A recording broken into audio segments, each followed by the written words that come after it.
অতীতকে ছোট করে দেখা কখনোই উচিত নয়, আবার অতীতকে অতিরিক্ত মূল্য দেওয়াটাও ঠিক নয়।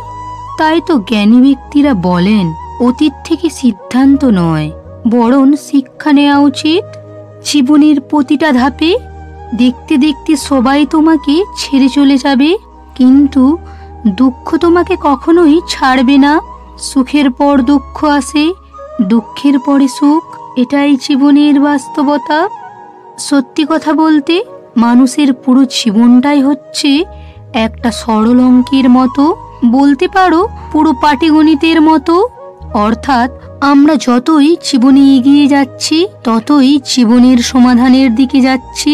আমাদের জীবনে চলার পথে প্রতিনিয়ত সমস্যা তৈরি হচ্ছে আমাদের জীবন চলার পথে, আর সরল অঙ্কের মতো আমরা তা সমাধানের দিকে মনোনিবেশ করছি। একটা কথা অনেক সত্য, সেটা হলো বিরক্ত নিয়েও যে মানুষটা ভালোবাসতে পারে, সেই আসল ভালোবাসার মানুষ। তবে একটা বাস্তবতা তো মানতেই হবে, কাউকে খুব বেশি আপন ভাবতে নেই, কারণ তার সঙ্গে যেমন তোমার সুখের মুহূর্তটা যাবে, তেমনি দুঃখেরও সময়টাও আসবে। ঠিক যেমন রাতের পরে দিন আসে, সূর্যের পরে চাঁদ ওঠে। প্রিয়, তুমি আমার আপন মানুষ হয়ে যাওয়ার ভান করেও কেন আমাকে মিছে অভিনয়ের ফাঁদে ফেললে? এখন আমি সত্যি বুঝতে পারছি না যে তুমি কি সত্যিই আমাকে ভালোবাসো। তাই দিন শেষে একটা কথাই শুধু বলবো তোমাকে, আমাদের ভালোবাসার মাঝে আরো একটু গুরুত্ব দাও, নয়তোবা একা থাকতে দাও। তবুও আমার জীবনটাকে অন্যহারা করে দিও না। আমি তো বুঝি তোমাকে পাওয়া অসম্ভব আমার পক্ষে, কারণ আমি তোমাকে যতটা ভালোবাসি, তুমি আমাকে ঠিক ততটাই অবহেলা করেছো।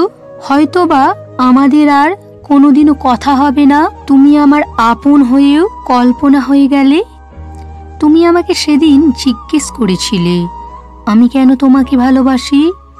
আমি বলেছিলাম তোমাকে আমার ভালো লাগে, তাই ভালোবাসি।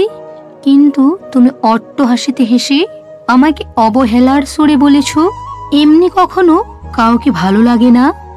আমি বলবো, হ্যাঁ, তোমাকে আমি কারণ ছাড়াই ভালোবেসেছি। তোমাকে আমার হৃদয়ের স্পন্দনে রাখতে চাই। কেন জানো? তোমার কথা মনে পড়লে আমার আত্মার ভেতর কেঁপে ওঠে। একবার চিন্তা করে দেখো তো, তোমার আপন কে? কে তোমার সুখে দুঃখে উভয়েই পাশে এসে দাঁড়ায়?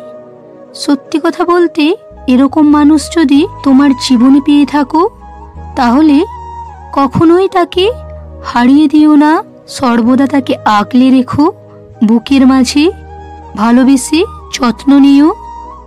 মনে রেখো প্রিয়, যেমনভাবে বাবা মার অপূর্ণতা পৃথিবীর কোনো কিছু দিয়ে পূরণ করা সম্ভব নয়, তেমনি হৃদয়ে বসবাস করা তোমার প্রিয় মানুষটিকে হারালে দ্বিতীয়বার তা ফিরে পাওয়া সম্ভব নয়।